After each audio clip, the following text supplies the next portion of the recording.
Hello, I'm Chris Anderson. Welcome to the TED Interview. This is the podcast series where I get to sit down with a TED speaker and we take a deep dive into their ideas. Today on the show, David Brooks and how to lead a life of meaning and move toward less polarized politics. For more than 15 years, David has been a political and cultural columnist for the New York Times, and he's the author of several blockbuster books that have really helped shapeshift a lot of people's worldviews. Books like Bobo's in Paradise, The Social Animal, and The Road to Character. Traditionally, David's politics have been seen as a little right of center, but what's most striking to me about him is how broad his thinking is. More than almost any other writer I know, he has a talent for synthesizing ideas from different fields: sociology, history, psychology, politics, economics, and then weaving them into clarifying insights highly relevant to where we are today. David recently published The Second Mountain: The Quest for a Moral Life. It's a book anchored in his own search for meaning following a divorce 6 years ago.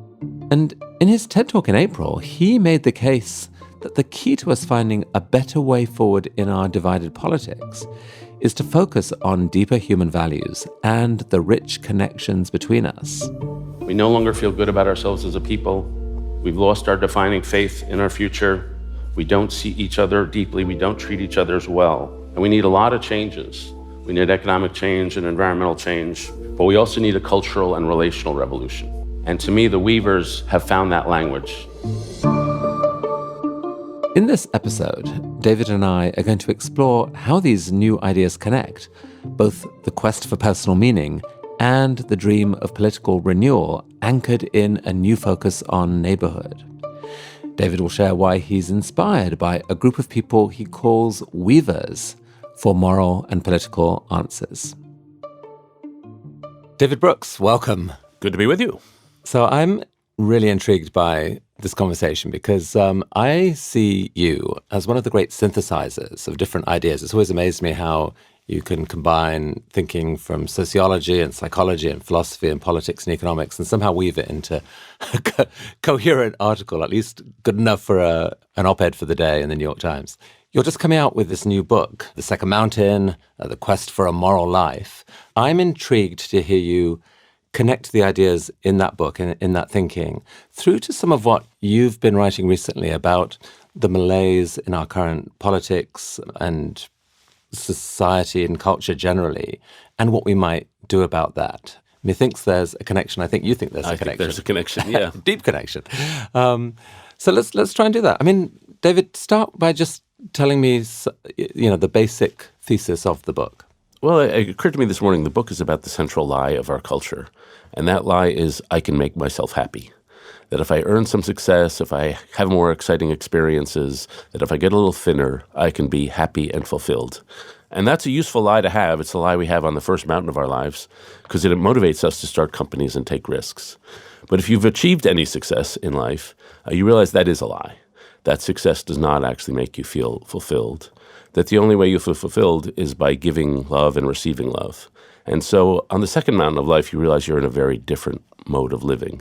It's not about earning and acquiring. It's about contributing and giving back.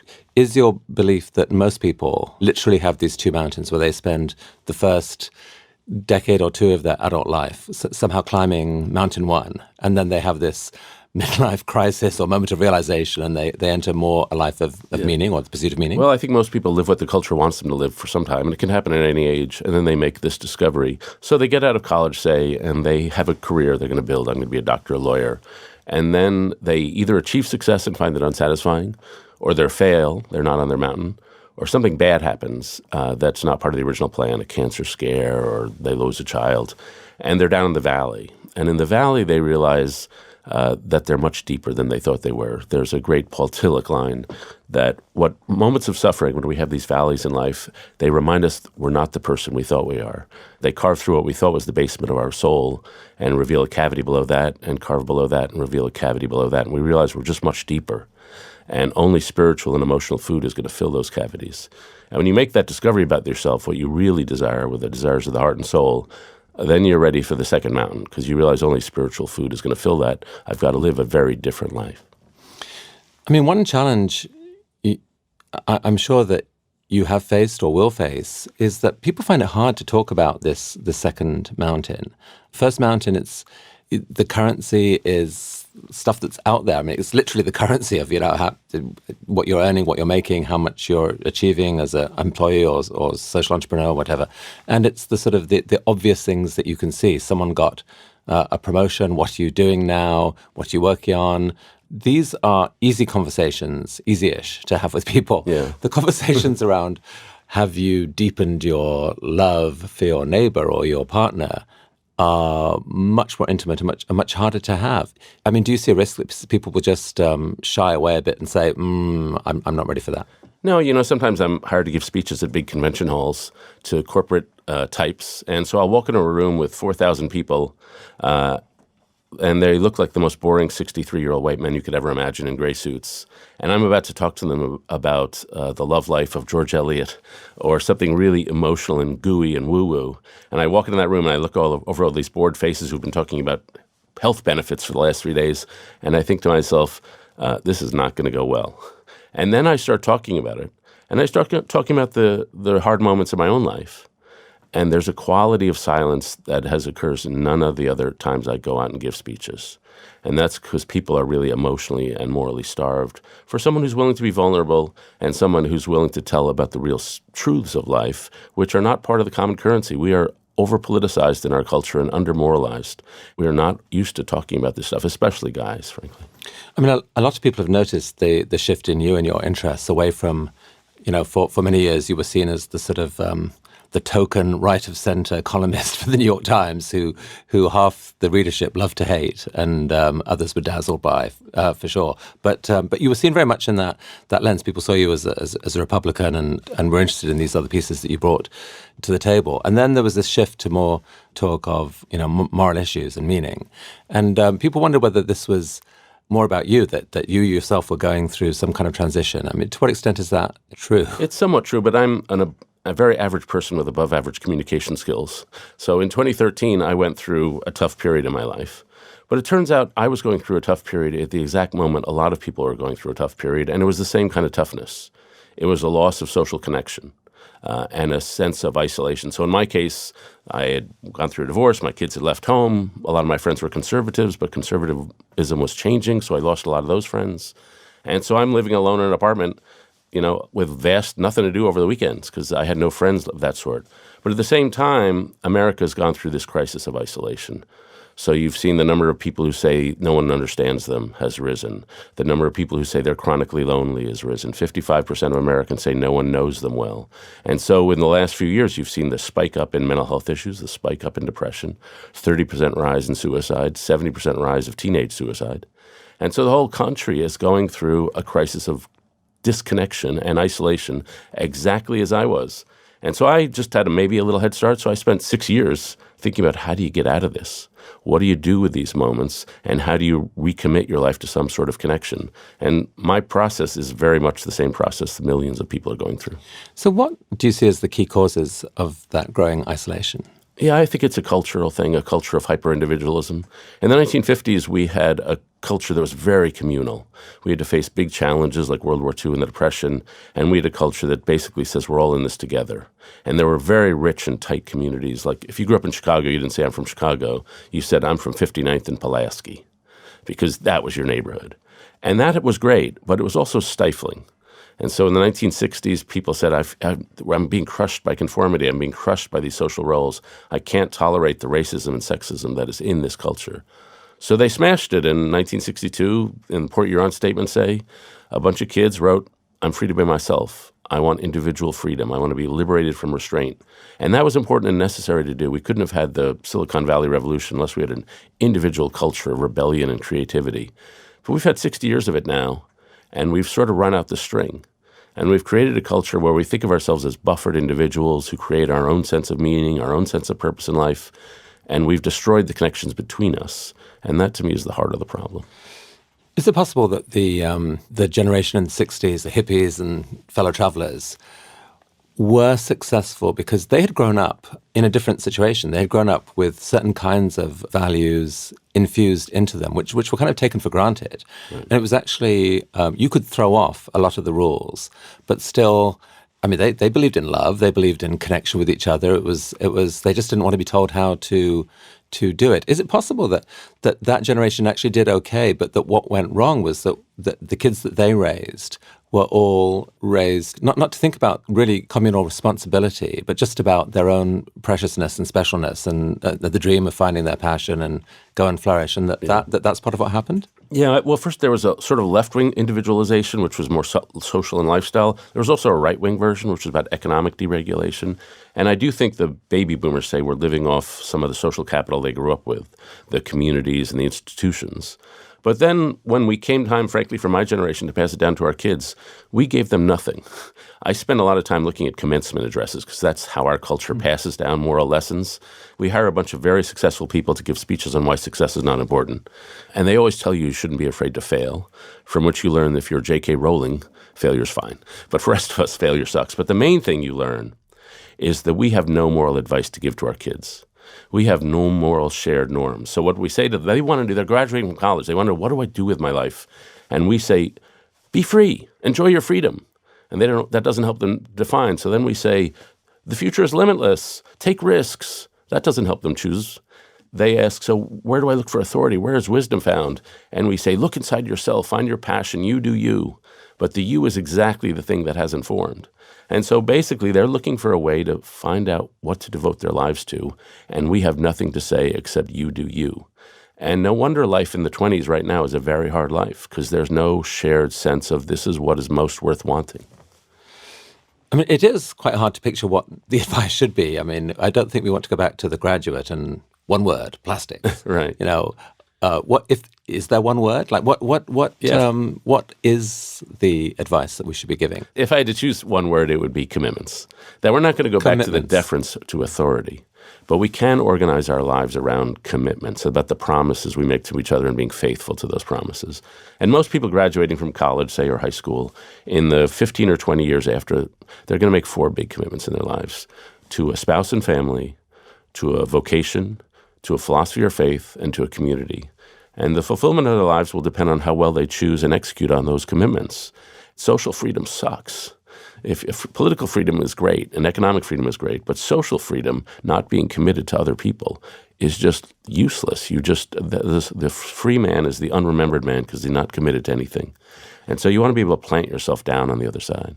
So help me understand that better, because I think at first pass, someone listening to that might say, that's a little bit terrifying. You know, I'm supposed to run my life through commitments, but how do I choose them? Like, a commitment is a scary thing. It's going to, control my life for the next years, even certainly at the level of to marry someone, commit to a career. So how does someone get to the point of knowing what to commit to? Well, the choosing is the hard part, and then the executing is the second hard part. We have acquired human wisdom on these questions. And so, for example, say the marriage decision, which I think is the most important decision we make. Marriage is a 50-year conversation. Choose someone you can really talk to for the rest of your life. And you better have purity of communication. The second bit of wisdom that I pass along: choose agreeableness, avoid neuroticism. The agreeable, kind person may not seem to be the most exciting, but that's really what correlates to really good marriages. What kind of love do you have for the person? Is it philia, which is just friendship? Is it eros, just a sexual desire? Or is it agape, which is selfless love? You better have all 3 kinds of love. And so emotion is the second lens. And then the third lens is the moral lens. Love is going to fade and rise and fall, but admiration is pretty stable. Do you basically admire this person? And so you can walk through these different lenses and make a good choice. Yeah, I mean, there's certainly plenty of wisdom there. You and I both have been divorced, and so it's possible to think you know what you're doing and get it wrong, right. And actually find love much later in life as well. Which is what's happened to us. And people always think, when I'm thinking about a marriage decision, I should ask a lot of questions about the other person. But maybe ask some questions about yourself. Are you really ready to do this? Love and selfishness don't go together. So are you still too selfish to really be in a loving relationship? There's a great Tim Keller, who's a pastor here in town, describes what happens in a marriage, that about 6 months into the marriage or a year, a couple years, you realize that the person you married who seemed so perfect is actually selfish in all sorts of ways. And as you're making this decision about him or her, she's making this decision about you. And so you have two choices. You can either have a truce marriage, in which you both sort of agree to ignore the selfishness, or you can say, actually, my selfishness is the key problem here. We all have a tendency to think it's the other person's selfishness, but it's only our selfishness that we can really control. And if both partners agree to declare war on their own selfishness, then you'll probably have a good marriage. I think Alain de Botton has said that one of the keys in making that decision is finding someone where you can figure out how to resolve the inevitable unhappiness with each other that you're going to walk into. Right. He has a good line that before you're married or living with someone, you can live under the illusion that you're easy to live with. And once you're with someone, you realize, oh, I'm actually not easy to live with. Like, I'd never shut the drawers. I don't turn off the lights. I leave tissues everywhere. And you realize all the ways you are unpleasant to live with. So let's talk about some other of the themes of this sort of quest for meaning, because I think a lot of it in the book is about reaching out into the community, building relationships, and this sort of transition of trying to find something that's bigger than you are. What does that mean? Well, the one that's most engaged me, I think because of our social crises, is the lack of community. And so I've really come to admire people I call weavers who live for community. They live for relationship, not for themselves. And there are so many people like that. There are weavers all around the country. They're a movement that doesn't know it's a movement. And I find them inspiring because social change happens when a small group of people find a better way to live and the rest of us copy them. And these weavers have found a better way to live. And sometimes they have very bad valleys. A woman I met in Ohio named Sarah, her husband murdered their kids and himself. And she came home one Sunday evening and found the bodies. And I can't imagine a worse thing. And she decided, whatever that guy tried to do to me, he's not going to do it. I'm going to lead a life of purpose and meaning. She operates in part out of anger that he's not going to ruin my life. And so now she works at a free pharmacy giving away pharmaceuticals. She teaches kids. She has a foundation. She leads a life of selfless service. And a lot of people I've met around the country last year in the travels is people who've had something bad happen to them. And they turn that into just a selflessness. And it's inspiring to be around those people. I was in Englewood in Chicago. I was with a woman, and she lived in this neighborhood, which is a tough neighborhood. And she decided she had to move out because it was too dangerous. The day she was moving out, she happened to see two girls playing with broken bottles in an empty lot across the street. And she turned to her husband and she said, we're not leaving. We're not going to be just another family who abandoned this. And so they unpacked all the boxes, and she Googled volunteer in Englewood. She had no idea what to do. And she started volunteering. She got on some boards. She created something where the neighborhood could watch documentaries together and have conversations. And now she runs something called RAGE, which is the community organization in Englewood. And that story is often sort of told as this is transformation for the individual. But with these weavers, it sounds like it's also transformational for the community that they are in. Fundamentally, what they're doing is building connections, creating possibilities for other people, listening to other people, helping other people find their own weaving capability. Yeah. I've really come to the conclusion that the neighborhood is the unit of change, not the individual. A friend of mine from Shreveport, Louisiana, says you can't only clean the part of the swimming pool you're swimming in. You got to clean the whole pool. So this really strikes me as an interesting idea, and perhaps is the key to the later connection to some of your political thinking. Make that case, that the neighborhood is the unit of change.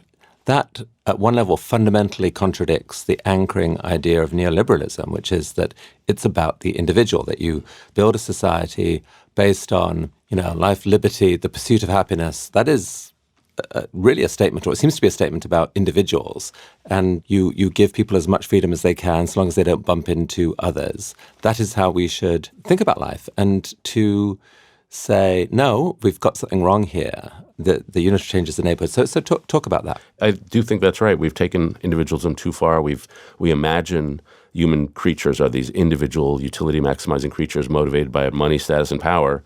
And these weavers are not motivated by any of those things.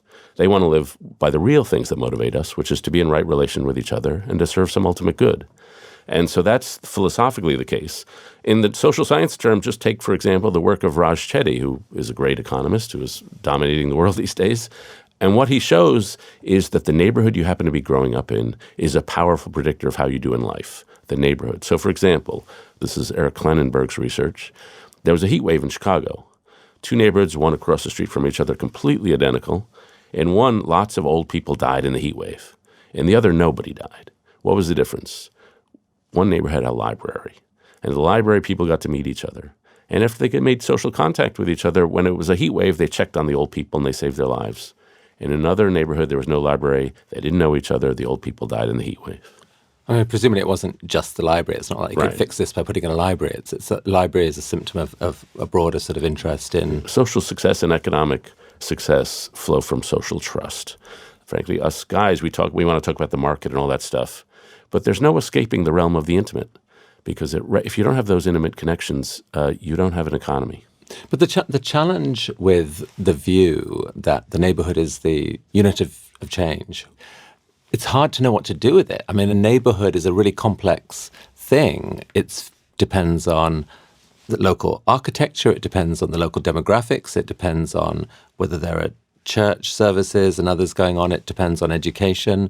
It depends on so many different things. And so it's just very, very hard for someone to say, this is the fix. From that viewpoint, what does it mean to try to make life better? Well, there's no silver bullet. We're recording this on 4th Street, I think. If you traveled a half mile west, you get to the neighborhood where Jane Jacobs lived in the 1950s and 60s, the West Village in New York City. She wrote this beautiful passage about the street as a ballet, that in the morning the garbage men come through, and then the moms are coming out, taking out the trash. Then the fruit man comes. And so there's always eyes on the street, and it's this organic ballet. And that's the beauty of a community. It's like a ballet. It's very dynamic and it moves, or it's like a jungle. And what we do as members of that is thicken the jungle. And there are a million ways to do that. You can invite your neighbors over for dinner. You can mentor a kid. You can set up a place like a dog walking park where you'll meet people. The number of organic connections are infinite. I heard of a lady in Florida, a friend of mine met her, and he asked her, do you have any time to volunteer? And she said, no, I have no time to volunteer. At the moment he asked her that question, she was helping kids get out of elementary school and walk across the street. She was sort of a crossing guard. And he said, are you being paid? He said, no, I'm not being paid. And he said, what are you doing after this? Well, I'm taking food to the hospital for the sick people. And he said, do you have any time to volunteer? She said, no, I don't have any time to volunteer. And she didn't regard that as volunteering. That's just what neighbors do. And I think one of the problems we've had in our country is we've lost the art of neighboring. And there are a certain set of skills and norms that neighboring involve. Transitions, when somebody moves in, you welcome them in. If somebody comes out of prison, you have a ritual to welcome them back into the community. And we've sort of let that all strip away in our desire for basically accomplishment because we're so busy, and our desire to put privacy over everything else. So those are the drivers of that just we raised a generation to believe that they should be focused internally on their own needs, passions, and potentials, and just didn't encourage old-fashioned but beautiful ideas like just show up, be there for so and so. Stop talking about yourself so much. Right. No, I do think I wouldn't say we raised. I think we're part of a generation that is part of this problem. We've just buffered ourselves from each other, partly over fear of intimacy. And so the way you bring it back, sometimes it's through formal organizations. One of the great Weaver organizations is called Thread in Baltimore. And there's a woman named Sarah Heminger who saw lonely kids in Baltimore, underperforming kids. So she surrounded them with 4 sort of mentors who were volunteers, and then 4 more who were grandparents, and then 12 more who were collaborators. She built this intimate web of connections around these kids. And in part, it was to create structure for the kids. Somebody could drive them to school, bring them a sandwich. But it was to bond the adults with each other. And that's one of the things I notice about the Weavers in particular. It's the radical mutuality. We're all broken. We're all walking through this together. As one of them from New Orleans told me, we don't do things for people. We don't do things to people. We do things with people. And it's that complete sense of social equality and moral equality that drives these people. And I think they're part of the repair of our country.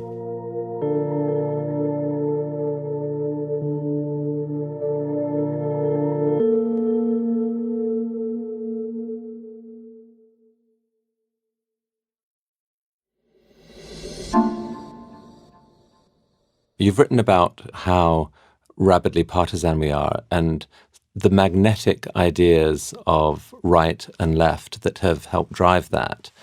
And that possibly this idea of the neighborhood could become a magnetic idea that draws people to the center. Make that thesis. Yeah. Well, we're engulfed in tribalism right now. And so where does that come from? And it's all over the world, by the way. In my view, if you leave human beings naked and alone, which we've done in a culture of hyper-individualism, they do what their evolutionary roots tell them to do. They revert to tribe. And tribe seems like community, it's bonding, but it's really the dark twin of community, because community is based on mutual affection. Tribalism is based on mutual hatred of some other. And so the tribal mentality is always making us-them distinctions, friend-enemy distinctions. It's a scarcity mentality. They're out to take what we've got. It's always erect walls, perceived threat, distrust, repel others. And to me, it comes from this loss of any animating idea to bond us together. We started out as a country in the U.S. Believing that God was the real magnetic idea, that America was where God's plan for creation would be realized. And then in the 19th century, nation and American exceptionalism and all that manifest destiny, this was the holy mission. Recently, it's been self, the liberation of the self. And as I say, we've sort of run out the string.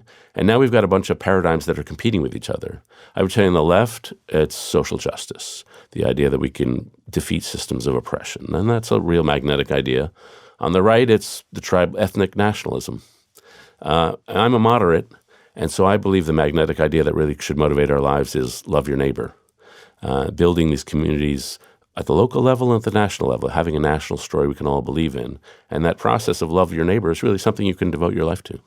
I mean, a lot of people in both those other tribes on right and left would say that they also believe in love your neighbor, and that's actually what drives part of what they do. I mean, a social justice warrior, what are they doing other than to, look out for the interests of invisible communities and voices and, people who for years have not been properly acknowledged? There is power to be readdressed. Yeah. I mean, you described that battle as a zero-sum sort of just a power shift between, two different tribes. Why is it different from what you're talking about? Well, first of all, I'm a moderate, so I think politics is a competition between partial truths. I think all real political movements have an essential truth that they're grasping, and we're trying to find the balance. My problem, say, with the social justice warriors is the assumption that life is primarily about conflict, that there's a class conflict, there's a racial conflict, and that there tends to be hard differences. If you listen to Bernie Sanders or Elizabeth Warren, they tend to describe in conflict terms. There's the system of bankers, the us versus them, the rich versus the people. Oppression. And I think there's a lot more stupidity than oppression in the world. And a lot of our problems are just caused by stupidity. There's a lot of greed, too. I don't want to minimize that. But I do think that we do not live in a zero-sum world. I don't think we live in a world where conflict is the necessity.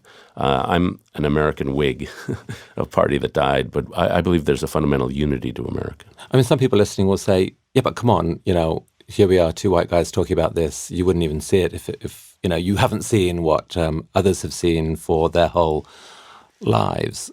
Is there an argument that there is a lot of truth in some of the anchoring ideas that motivate the drive for social justice? Would you argue that part of the problem is that the very language and the sort of the animation behind that effort doesn't give any choice to the other side other than to engage in the push? There is no talk about possibility, about how to sort of build something outside that would create more possibility. It does become, it's essentially a battle for power between different tribes. Sometimes, but what kind of power? I mean, the civil rights movement and Martin Luther King and Bayard Rustin and Philip Randolph, they believed in the power of love, and they believed in the power of organizing, and they believed in the power of redemptive love. King has a famous passage where he says, you aggressively throw love at people, and you love your enemies, and at first they'll hate you and they'll fight back, but eventually they'll crack under the power of your love, because your power of love has the power to illuminate what's good and what's evil. And so they believed in that redemptive power and saw it as a tough-minded virtue. Dietrich Bonhoeffer was fighting the Nazis in World War II. He had the exact same philosophy. Gandhi, a lot of the people who actually believe in social change and were in some ways the toughest. The idea of the beloved community is a King idea. What's the fundamental difference between his approach, Martin Luther King Jr.'s approach, and social justice warriors of today, in your view? He always extended the circle of care. I would say that would be the thing he did. He extended the circle of care, and he believed we're all God's children. And he had a radical hopefulness. There was, frankly, a religious foundation. At the same time, he had a deep awareness of sin. There's a good book called The Stone of Hope, which compares the northern white civil rights movement to the southern black prophetic tradition. And the northern white was like, oh, if we just educate people, they'll see that segregation was wrong. And the southern prophetic tradition was like, sin is real in the world, and we really have to force them to confront their own sinfulness. We really have to take the battle right to them. So it was aggressive. It was completely aggressive. But it was aggressive in a loving manner, in a way that where you don't corrupt yourself and turn yourself into the mirror image of hate and prejudice. The sin wasn't perceived to be only in the enemy, as it were, outsiders. It was also believed to be within. Right. And if you take sin seriously, you see it as a common thing that radiates. And I'll go back to an idea we earlier discussed. The neighborhood is the unit of change. So the sin of slavery, the sin of discrimination, is not just an individual sin, it's a national sin. It's a sin that radiates outwards and affects all sorts of things across our society.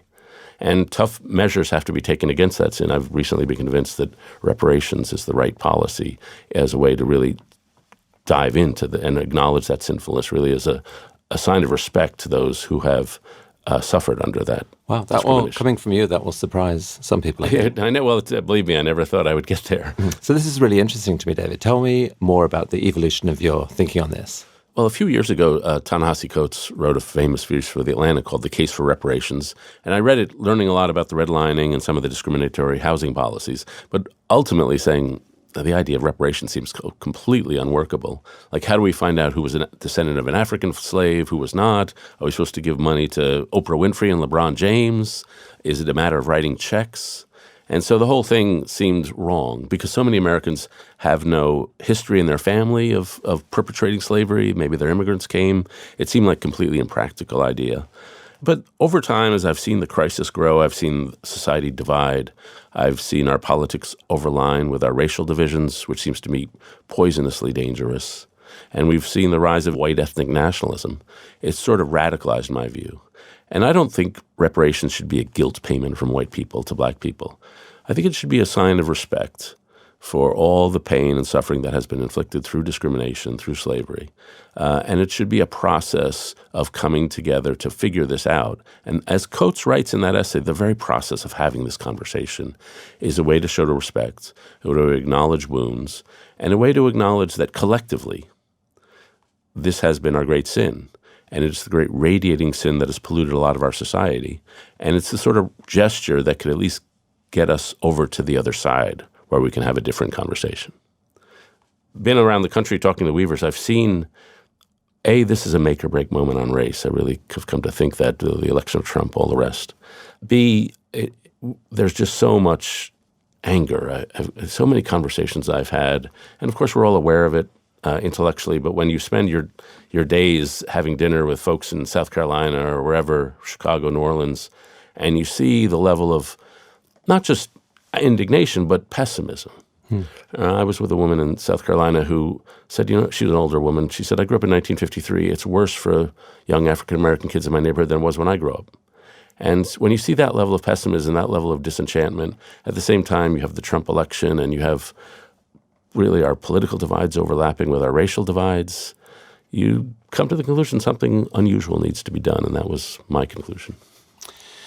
On the right, they might also say, don't talk to me about this community being the sort of solution in the center. Our whole point is about community. We are a community that has not been listened to properly. We believe passionately in, the American, that we remember and love and miss and whatever. And it's all about community. So what are they missing? Yeah, well, I would say say evangelical Christians on the right, they have community, but they also have a siege mentality, a mentality that they're completely under assault, which I think is exaggerated. And once you have a siege mentality, once it's us, them, once it's tribal, you're willing to tolerate a leader who violates all your principles, which is what they've done in signing up to Donald Trump. You also on the right had an orthodoxy, which was economically free market, which actually undermined community. And I was William F. Buckley's, he was my mentor.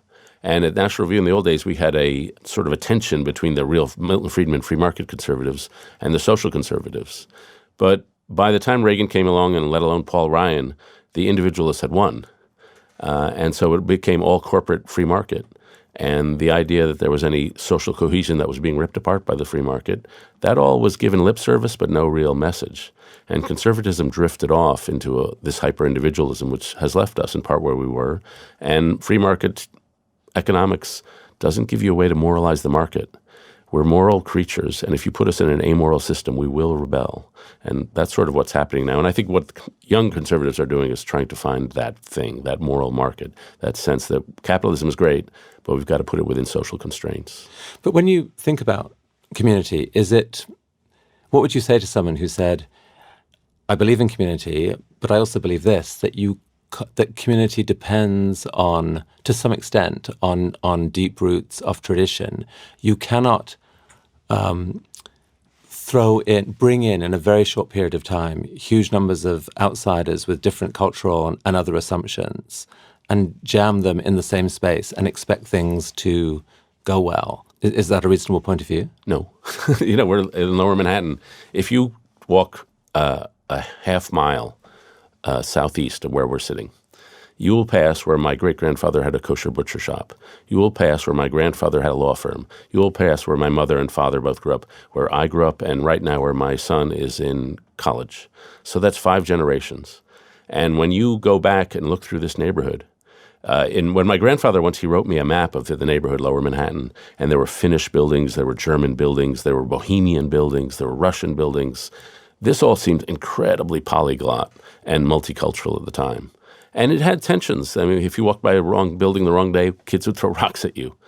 But it was a creative tension ultimately, and it was something we could handle. And the vision of America as the universal nation was realized in some large measure. And I think that's still happening today. I was in Nebraska yesterday and had dinner with about 15 folks in Nebraska. They were all white except one Latino woman who was a small business owner in their small town. And she said, I never had a home. I had to leave home when I was 14. But you people have given me a home, and I love you for the way you made me feel. And in the last few years, I've just had to turn off Twitter because I don't want to see what you like on social media. She does not want to know their opinions on immigration policy. She just wants to know them as human beings. And as human beings, they get along. When they start talking about Donald Trump, they get into trouble. So they try not to talk about it.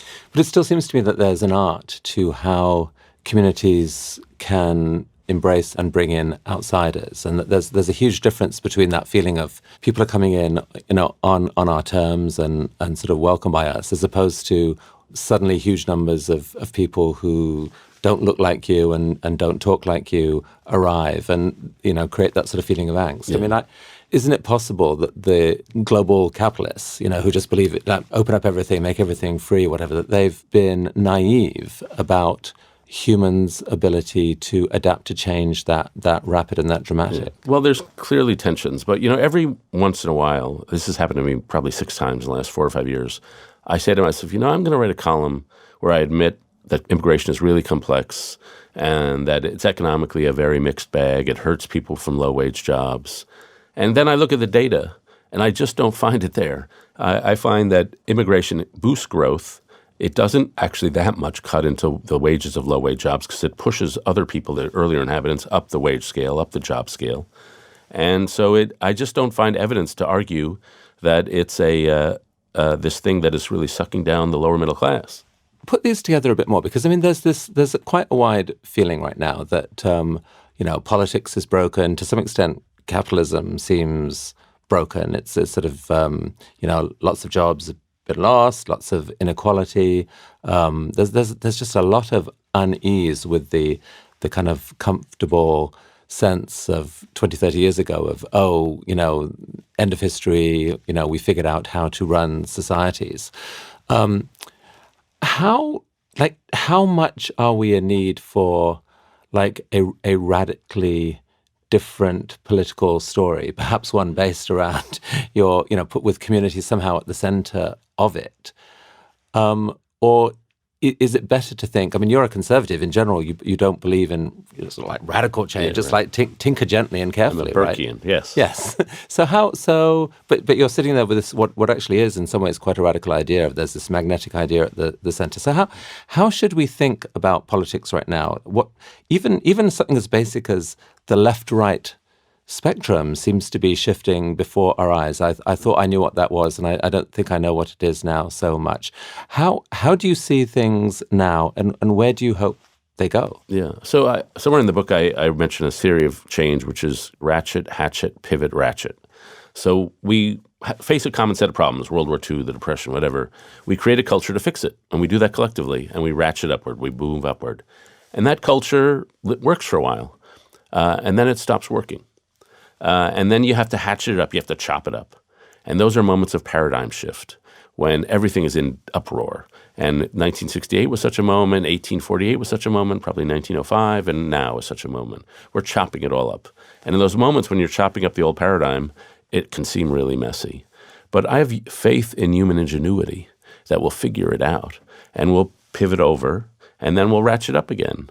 So I do think that our core problem right now is social isolation and social fragmentation, loss of trust, loss of social capital. And if we built a society based on our affections, and I always get woo-woo and gooey because that is the real stuff, what are our affections that bind us? There are sort of four things. There's our kids. We rally around our kids. And so if we had a set of policies to help kids have early childhood education and nurse-family partnerships and better schooling and better training, that's something we can all agree on. Second, we rally around our work, our ability to give to each other through work. And if we had a set of policies that were about training, about community colleges, about wage subsidies that would lend dignity to work, that's something else we could rally around. Third, we rally around a story. A community is a group of people who share a single story. And we, as Americans, have lost our story. We had a story, but it was sort of the white male story of American exceptionalism.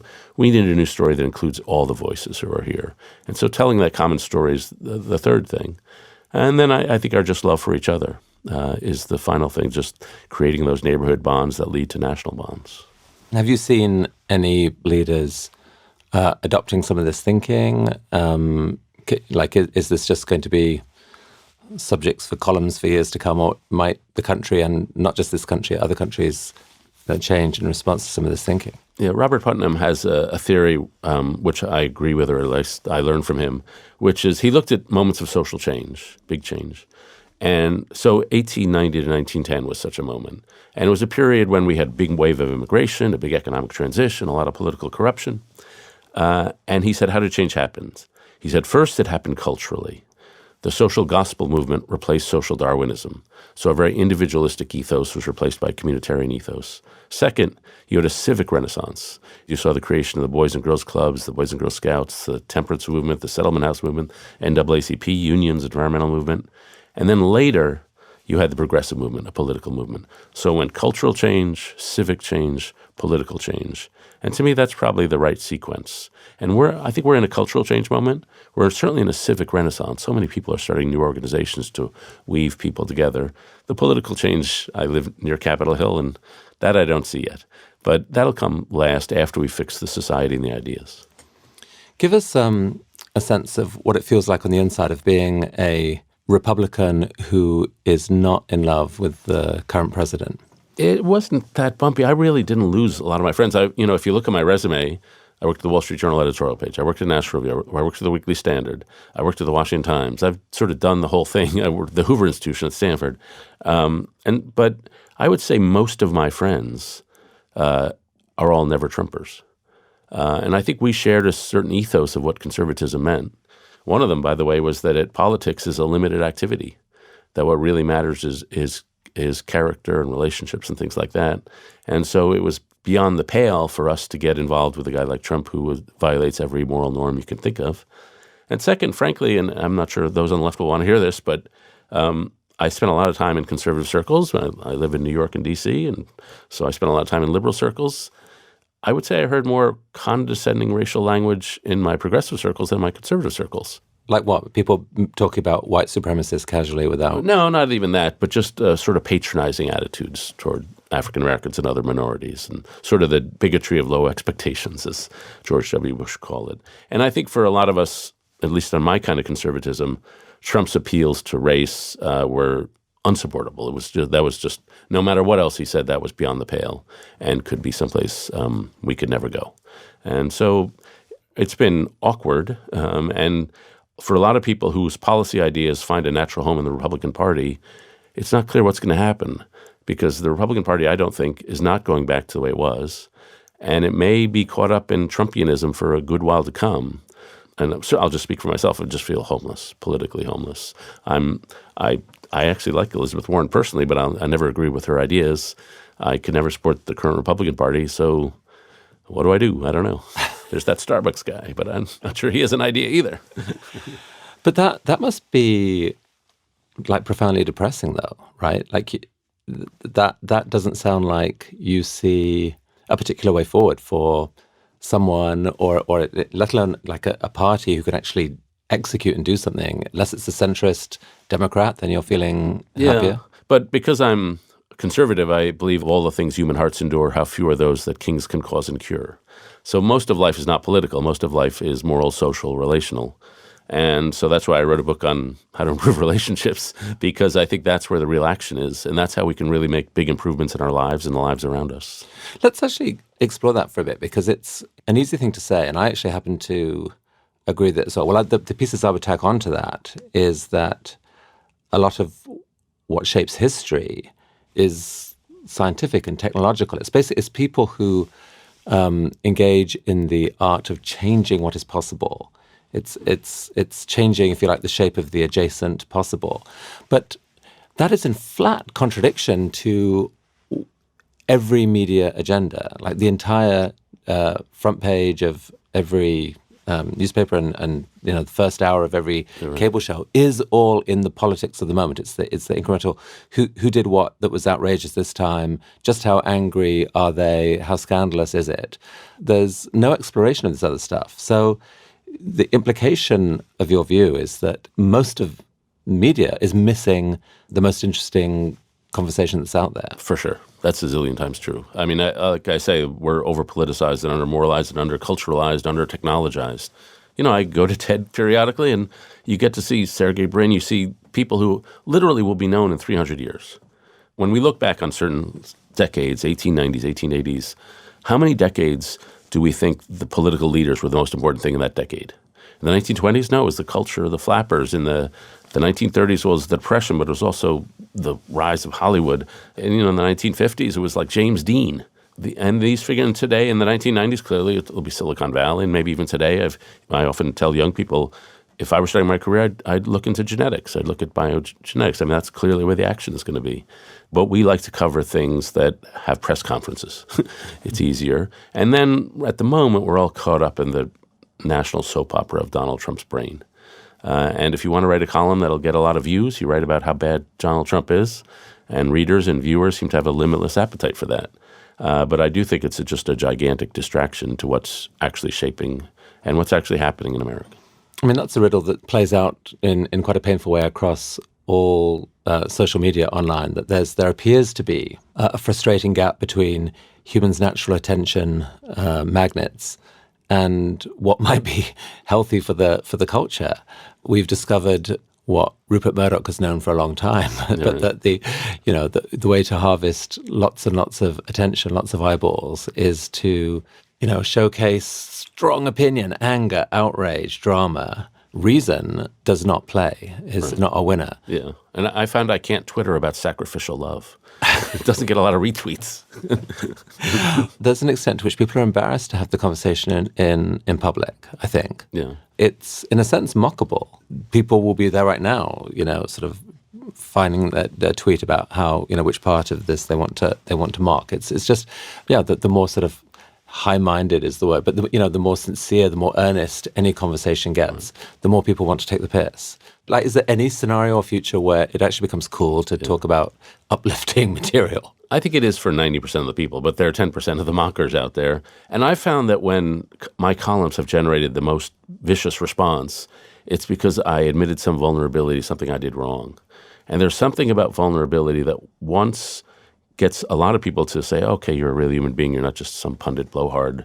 But there's another group that vulnerability enrages them, and they see it as a chance to pounce. And so the courage to be vulnerable is one of the key courages of our time. I mentioned this group Thread. There's a woman who sits on the board, and her dad beat her when she was a kid. Until she was in Thread, she didn't tell that story to anybody because it would be vulnerable and make people uncomfortable. But she got in this group where they have an ethos of, as they say, you will show all the way up. You will call a thing. You'll be brutally honest and vulnerable. And so she told the story to Thread, and then she told her to family, and then she allowed me to put her writing in my book. And that's an act of great courage. And with that act of courage, you create combustion, you create emotional combustion, and that's how communities are formed. And so I think most of us know that, but there's a group of people who are not weavers of society, who are rippers of society. And when they see vulnerability, they see it as a chance to pounce and destroy. And I don't know what they're acting out of, but it is a fact. But that doesn't mean vulnerability should be stopped. Brene Brown, a woman I don't know, but I admire her, she's written a lot about vulnerability, and I think she's correctly identified the key trait of our age. Yeah, she had a memorable TED Talk that's actually one of the most viewed of all time. And that idea actually really resonated with people. There are a lot of people, I think, who are holding tension, and by being given permission to be vulnerable, it actually is a big deal for them. Yeah, and that is how relationship is built. It's one person is vulnerable, the other matches their vulnerability and then offers, and then it's a series of gradual deepening and trusting gestures. I mean, the question for me is, these stories are inspiring. How scalable is this? Is there a world where enough people, look around and they see life isn't very good, I could do something, let's do this, and it actually moves the dial in a way that, for example, reverses the current suicide rates and all the other miserable things that are happening. Do you think it's scalable? Yeah, so here's the theory of change for my project, which is called Weave, the Social Fabric Project.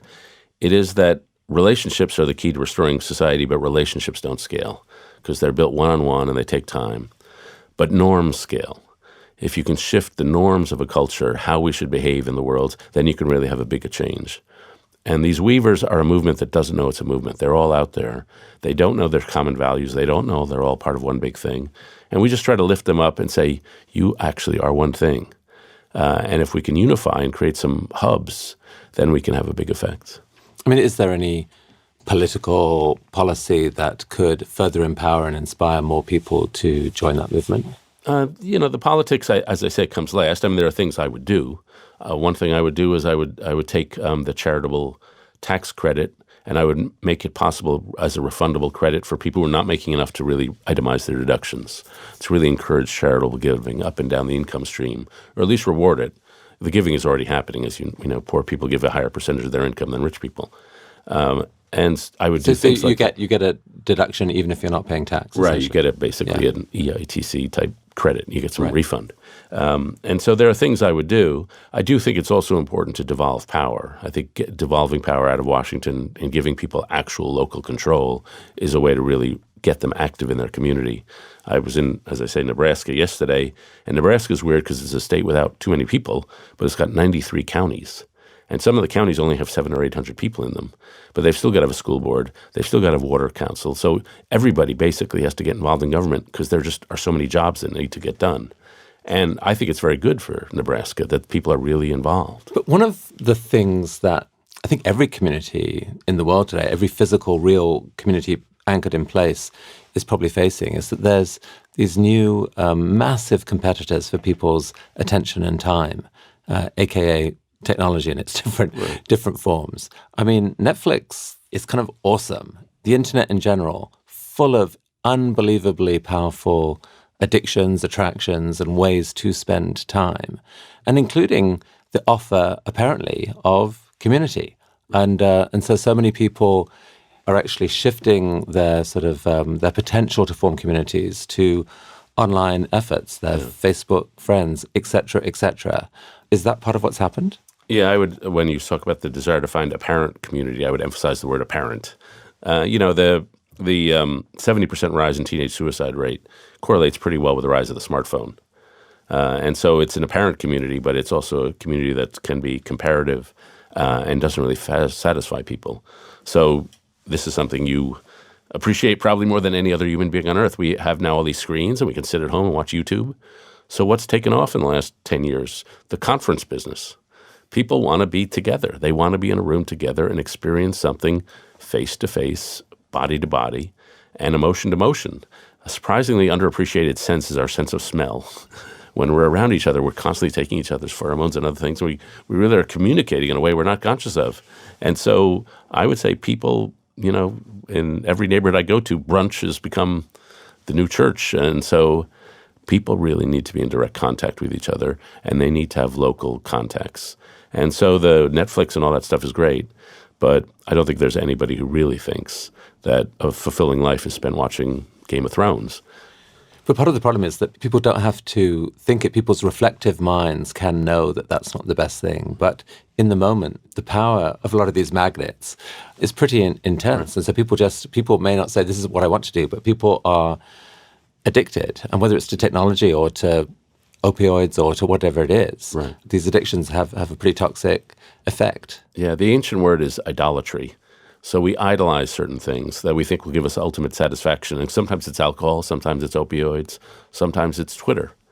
And the thing about idolatry, at the beginning, it feels great. It asks for nothing and gives you everything. The first drink of the martinis tastes great. At the end of idolatry, it gives you nothing and asks for everything. Alcoholism totally takes over your life. And I think that's true of the smartphone. And we've got this new technology that at the beginning, we thought, it's going to make everything great. We'll all communicate and the world will be peaceful. Now we've realized that's the opposite of the truth because we had an unrealistic view of human nature. And we've also learned that these are tools. And if you look for a tool like a bus to get you from one place to another, that's fine. If you look for it to give yourself meaning, that's a mistake. And we've learned that our smartphones and the rest of the technology has to be controlled. And we've got to create rules around it. So now what you're watching is all across America, parents figuring out, I've got to limit screen time. I've got to limit screen time. What rules do I place? And we're figuring out how to use that technology. I have basic faith in, again, our ability to figure stuff out. We will figure out how to use technology so it doesn't destroy us. So pull the camera back and look out at the country and the world. Where are you, David, on the pessimism, optimism spectrum, and why? Yeah, I'm on a long-term optimism. When I was in the 1990s, I covered Europe and sort of that part of the world. And I covered a bunch of great events. I covered the fall of the Berlin Wall, German reunification, the end of the Soviet Union, Mandela coming out of prison in South Africa, the Oslo peace process in the Middle East. And it seemed like barriers were coming down and liberal democracy was going to triumph. The past 25 years have seen the rise of ethnic nationalism, the rise of authoritarianism, the rise of tribalism. And so that has been the great negative trend of the last few decades. But as I say, I do think human beings figure stuff out. And I do think cultures shift. Culture is a collective response to the problems of the moment.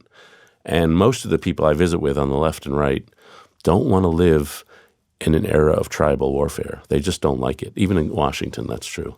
And so I have to feel that we have the ability to create an alternative future, not based on tribe, but based on our commitments to one another. I actually love those 4 words, people figure stuff out. Yeah. But people actually, that is outside most of the discussion. Like most of the discussion we have is this sort of dawning realization of how awful some new trend right, or whatever it is. And it feels overwhelming to most people. And our normal response is just to either change the subject or to carry it, feel sick about it. And we actually get annoyed with people who say, I think we might be able to solve that. Yeah. It's like, don't be so silly. And yet, if there is to be any hope, that's kind of the only thing we can believe. Like it won't sort itself out. And so I kind of love that mindset of, live with the problem for a bit and then just say, well, what would it look like if people were to figure it out? Does that have to be done in a giant leap? Can it be done piecemeal? Who are the people who might do that? Maybe those people should be on the front page of the newspaper from time to time. They often are not. They're ignored or laughed at. Right. And one of the good moments for me was I looked back through the social science and the big public intellectual literature of the past 100 years, and in every decade, people were too pessimistic. It was always the decline of this and the decline of that and the end of this and the end of that. And you look back, like they were complaining in the 1950s, well, things were okay. And when in retrospect, most of the cataclysms never come to pass. We in the public intellectual business are cataclysmic because it wins us attention and because we genuinely want to draw attention to problems. But if you look at the balance of our history, it's the story of people suffering through things and then figuring it out. And that was true of the Civil War, which was a more tumultuous period than our own. It was true of World War II, the Great Depression. These were all worse periods than our own. What decade exactly would people want to go back to? I wouldn't want to go back to any of them. So I think our problems are severe, and global warming and things are really severe, but I'd rather have our problems than almost any other decade's problems. One of the things I think about a lot, and I haven't really taken this thought very far, is that we've spent a lot of time, all of us in our business, thinking about decision-making and cognitive biases and heuristics and the work of Danny Kahneman. And over the last 30 years, we've learned so much about that and just how we do decisions. The next big frontier, it seems to me, is desire. What are our motivations? Where do our desires come from? How come I can't force myself to love clams? Where does that desire come from? And so to me, knowledge is now plentiful, but motivation is scarce. And so figuring out what motivates people is really the next frontier on understanding ourselves. What are our desires? What will motivate people to make change? Is it that the assumption of a lot of activists is that you have to really turn up the level of concern. You have to scare the frog to leap out of the nearly boiling pot. Right. Otherwise, it will just fester there. But others believe it can't just be that you have to, if that's pushed too far, you have no reason to do anything. It's some mixture of a belief that a solution can be found coupled with that. Has anyone researched that? It seems to me that's such an important topic because, I mean, the future of our species kind of hangs on us collectively generating the conditions whereby enough people get off their asses and start to tinker around and fix things. Right. And I'm not sure I've seen data on that. I've read philosophy about it. And so if I wanted to motivate people to do a cause, I would say, if you join this, you can get really close to people. Most of our thinking is not for truth finding. Most of our thinking is for social bonding. We think the things will get us liked. And so global warming, one of the opportunities and one of the burdens is it's a collective problem we have to solve together. And so to me, it is the specter and the hope that this is the problem around which we can build a global community. And I'll go back to the Bible. This is a Rabbi Jonathan Sachs point. The book of Exodus has hundreds and hundreds of verses on the building of the tabernacle. Why do they have hundreds of verses around this building, this little structure? It's because a community is a group of people who build something together. Sachs's book is called The Home We Build Together. So dealing with global warming is the project that can unify us. That seems to me the hope, and that's really what motivates people, is to want to be with each other. On your own journey, do you feel you're halfway up your second mountain? Do you feel like you are finding meaning, and has it brought you happiness? I feel I've been through the valley, and I at least know what to look for. I know what desires are the best desires. And I try to live, even though I'm a newspaper columnist, at the level of the heart and the soul. And I've been taught a distinction between happiness and joy, and I shoot for joy. And so happiness is when you win a victory, and it's about the expansion of self. You get a promotion, your team wins the Super Bowl. Joy is about the transcendence of self, when you forget about yourself. And it's when you're dancing with others and you lose yourself. It's a mother and daughter in communion with each other. It's when you're with your crowd and you forget all about yourself. And to me, the highest thing to shoot for in life is moral joy.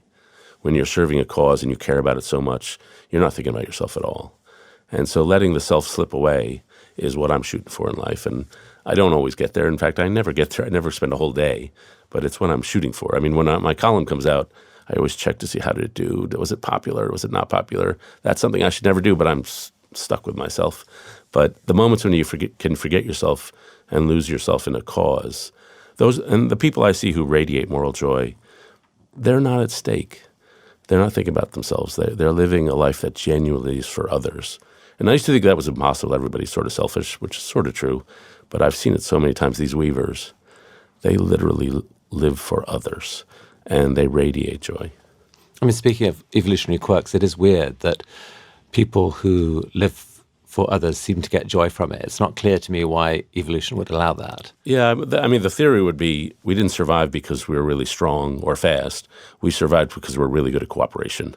And the first time the tigers came to get us, they ate us. But the second time we figured out ways to fight them off. But If that was so, you would think that people would know that being generous to others would give them joy. Most people don't know that. They don't even think about it. It's not on the menu of possibility to to really focus a huge effort. Right.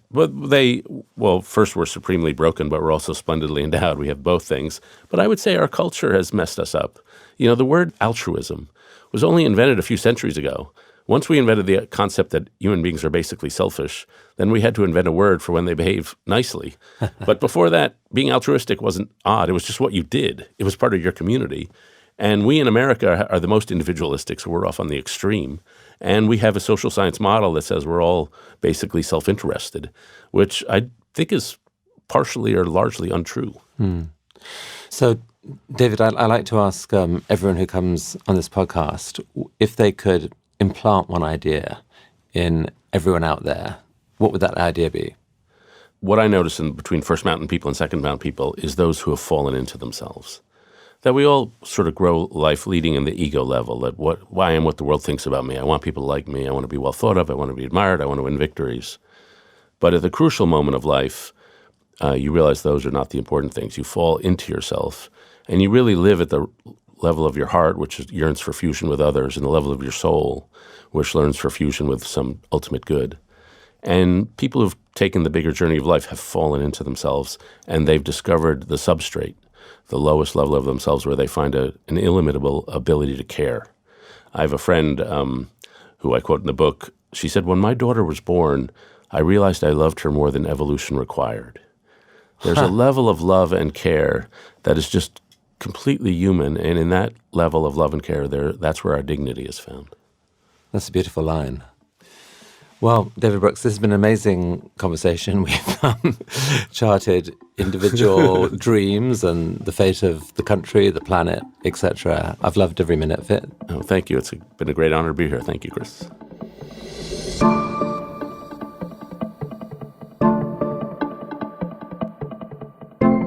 David Brooks is a New York Times columnist and the author of 4 books, including The Second Mountain, The Quest for a Moral Life. To listen to David's TED Talks, visit TED.com.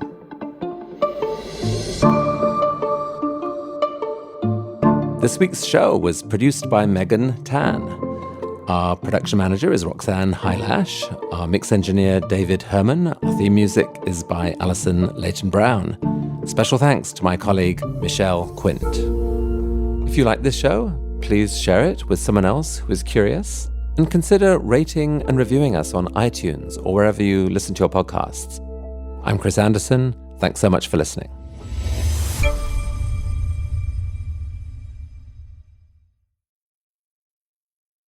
On the next episode, leading AI researcher, investor, author Kai-Fu Lee.